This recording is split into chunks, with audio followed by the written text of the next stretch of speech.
Que Dios les bendiga a todos, qué gustazo, qué alegría saludarlos hoy miércoles 8 de octubre. Estamos en la serie Héroes de la Fe, hoy es el día 19 y este devocional se titula Una fe que permanece.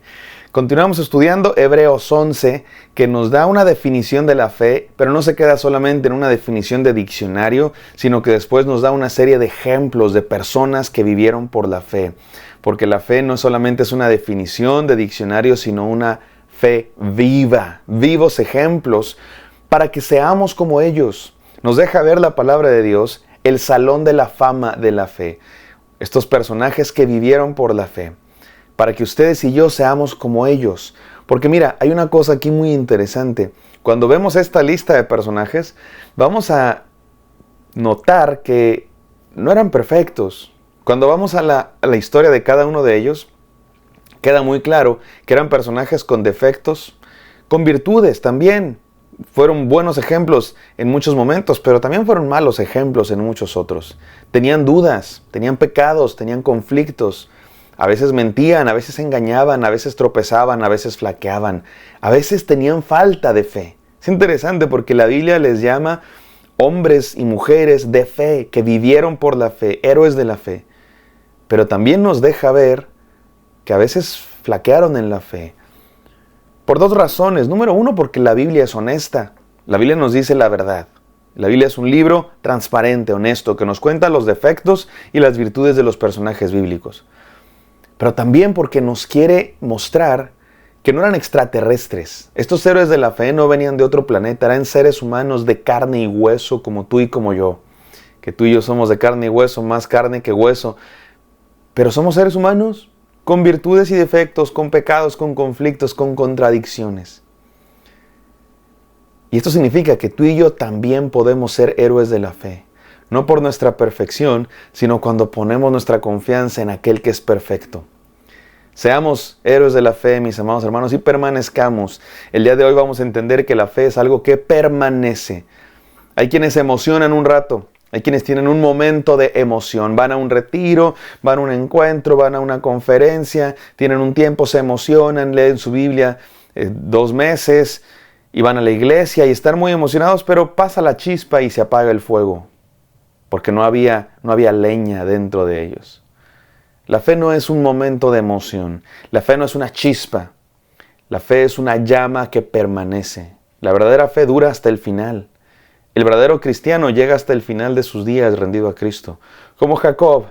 Vamos a ver la historia de Jacob el día de hoy, no sin antes orar. Gracias, Padre Santo, por este día que nos regalas, porque es por ti que despertamos, que late nuestro corazón.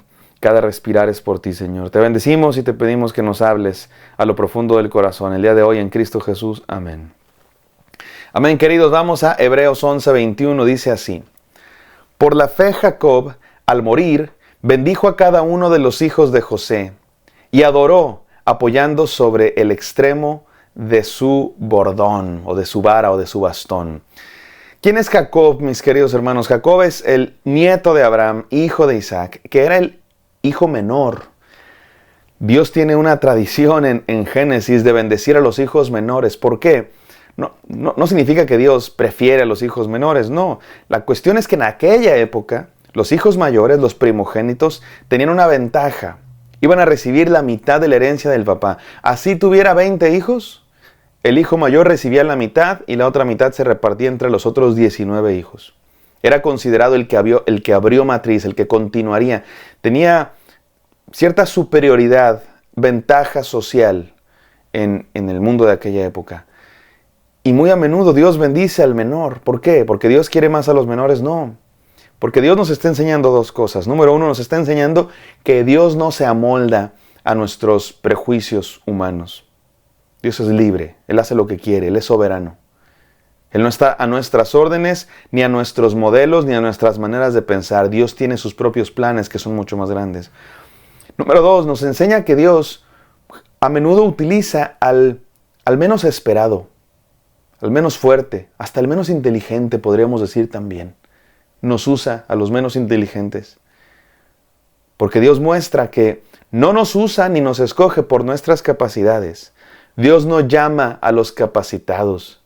Él capacita a los llamados. Por dos razones.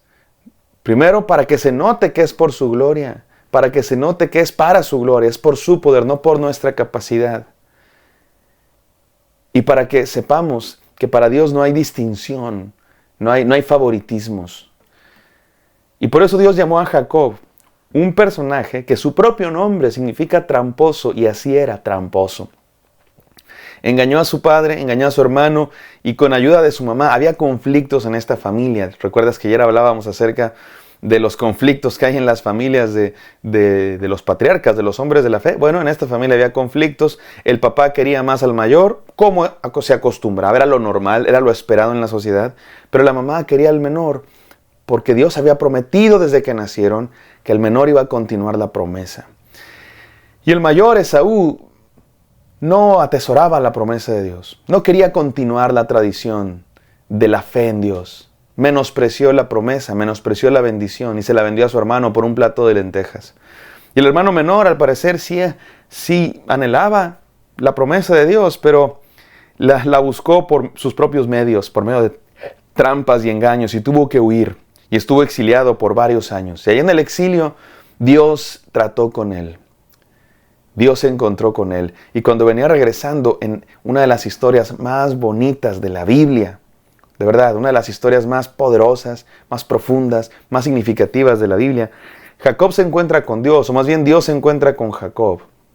Jacob, recuerda, significa tramposo. Y dice la Biblia que lucharon. ¿Cómo que lucharon? Sí, lucharon.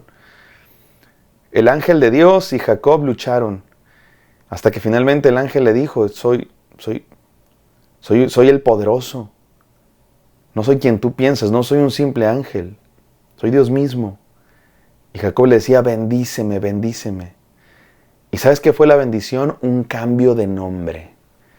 Le dijo, ya no serás Jacob, ahora serás Israel. Dios lo transformó. Era un tramposo, era un exiliado, era un hombre conflictivo, y Dios lo transformó y lo convirtió en Israel, que significa el que lucha con Dios, que es el pueblo de Dios. Esto es muy interesante porque significa dos cosas. Una significa que es el que lucha junto con Dios, que Dios está con él, Dios está con este pueblo. Pero también lucha contra Dios, porque así va a ser el pueblo de Dios, a menudo de cabeza dura, a menudo rebelde. Y Jacob nos recuerda eso, que somos de cabeza dura, de cabeza rebelde, que Dios está con nosotros, somos los que luchan junto con Dios, pero también a veces le desobedecemos, somos rebeldes y luchamos contra Dios. Y así va a ser este pueblo. Pero la historia de Jacob es hermosa porque hay una transformación. Y dice la Biblia que Jacob le decía, no te dejo hasta que me bendigas.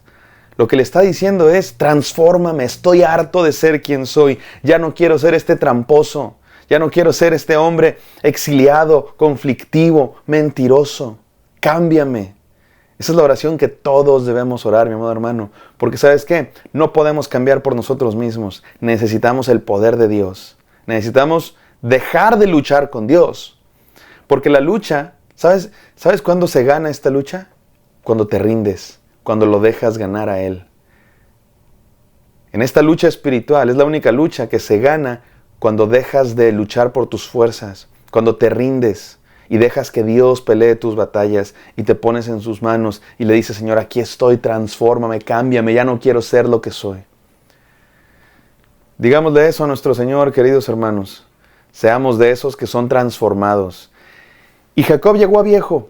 Pasan muchas cosas que no te voy a relatar porque es una historia larga, la hemos tratado en otros devocionales, pero llega viejo, vivió en la tierra prometida toda su vida, pero termina sus días en Egipto porque uno de sus hijos lo lleva para allá.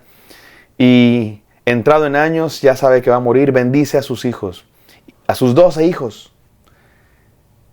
Y de hecho a 2 de sus nietos también, con bendición de parte de Dios. Y cada uno de sus hijos y nietos es una de las tribus de Israel. De ahí vienen las 12 tribus de Israel. De ahí viene el pueblo de Dios. ¿Qué nos enseña esta historia? 4 enseñanzas que quiero dejarles. Número 1, ríndete a Dios para ser transformado. Amado hermano, el cambio no viene por nuestras fuerzas. La victoria no viene cuando luchamos y luchamos y luchamos. La victoria viene cuando nos rendimos delante de Dios y nos ponemos en sus manos para ser transformados. Ahí es cuando viene la victoria. Número 2, deja que Dios te dé un nuevo nombre. La victoria es un cambio de carácter, un cambio de naturaleza, volver a nacer, dice la palabra.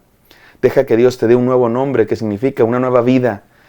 En la Biblia los nombres representan quién eres. Por eso le cambia el nombre de Jacob a Israel. Dejas de ser el tramposo, ahora eres pueblo de Dios. Deja que Dios también te cambie el nombre, mi amado hermano. Número 3, intégrate al proyecto de Dios. Algo que es hermoso aquí es que Jacob, con todo y sus trampas, con todo y su imperfección, fue usado por Dios. Dios lo llamó a sus propósitos, porque ¿quién es perfecto? Nadie es perfecto. Si Dios usara solo a los perfectos, no usaría a nadie.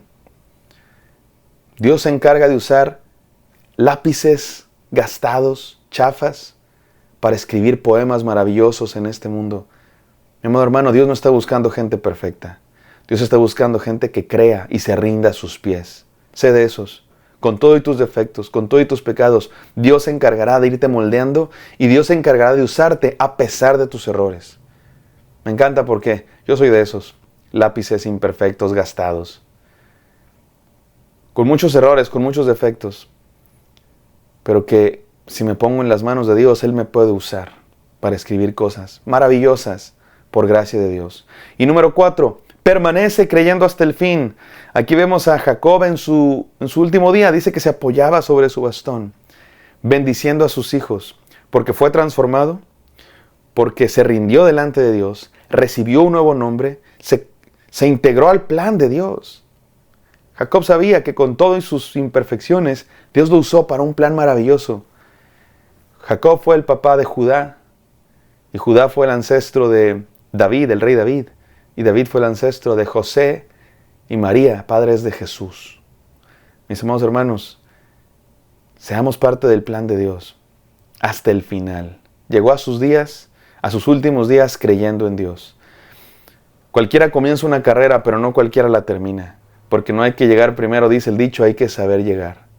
Seamos de esos que llegan hasta el final. Mi amado hermano, lleguemos hasta el final de nuestros días. Hagamos un compromiso de llegar hasta el final de nuestros días, dándole gloria a Él, creyendo en Él. Vamos a orar. Gracias, Padre Santo, por este devocional. Gracias por este ejemplo de un hombre que fue transformado. También queremos ser transformados. Nos rendimos a ti. Cámbianos el nombre, haznos nuevos, Padre Santo, y llegaremos hasta viejos tomados de tu mano, confiando en ti. En el nombre santo de Cristo Jesús oramos. Amén. Amén, queridos. Espero que esto haya sido de bendición para ustedes. Me encantaría encontrarlos el día de mañana. Hasta pronto.